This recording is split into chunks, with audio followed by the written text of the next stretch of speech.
I posted last night, and data being on the left-hand side, captured on the 17th. I captured some more data here on the 21st. So we can see that the flood here is in large part dissipated here on the current condition, and in large part due to 3 concrete culverts that have been installed by the city right here. So this is going to be significant, and we're seeing a lot of water draining through here, and we can kind of look through to the other side and see how that's impacting the overall flow of water. So you can see that's coming straight through here and out.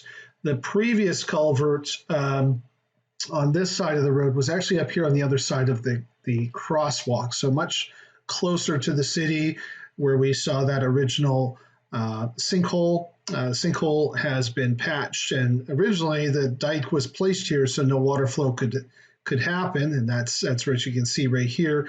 But the city has in fact created the new flow, which makes more sense. It's actually much closer to the creek that feeds into this location. So rather than the creek feeding this way into the culvert, it's going to flow straight across here.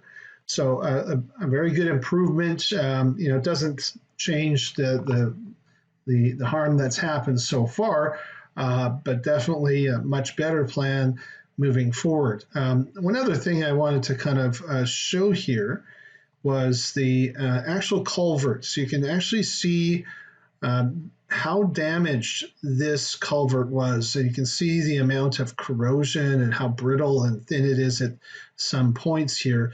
And, these types of critical assets need to be inspected on a regular basis so that we can look to replace or fix or address the problems before they become larger critical infrastructure problems like this. So during the condition assessments, you can do numerous things to kind of inspect. They are very tricky areas to inspect, and we are doing some pretty innovative and new methods of data capture, which are not very common, but I'm going to show one of those. Okay, so here's the configured truck with the video camera on the front and LED lights. So the truck was configured by Scott McGowan, Kestrel Aerial, for a project with Exxon Oil and Gas in Houston. And we placed the truck in the culvert and drove it into the culvert with a rescue line using a headset so we could see what the truck was seeing.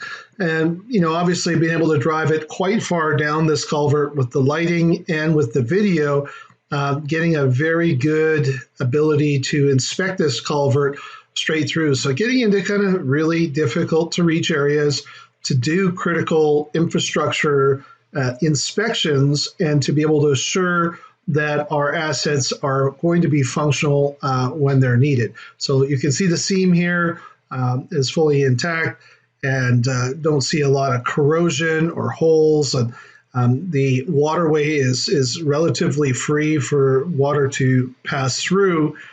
So we're pretty happy with the current condition of this culvert. And we're even wading into some fairly deep water with this truck and be able to plow straight through to do our inspection and get our results. So another thing that we can do with our timeline compares to get a good idea of before or after or at 2 different points in time what site conditions look like. So you can see the flooding here. And then again, just a matter of a few days later, we have a much improved site. Again, damage has been done, but at least we can kind of understand what happened and make sure we can preventatively look at changing our strategy so this doesn't happen again.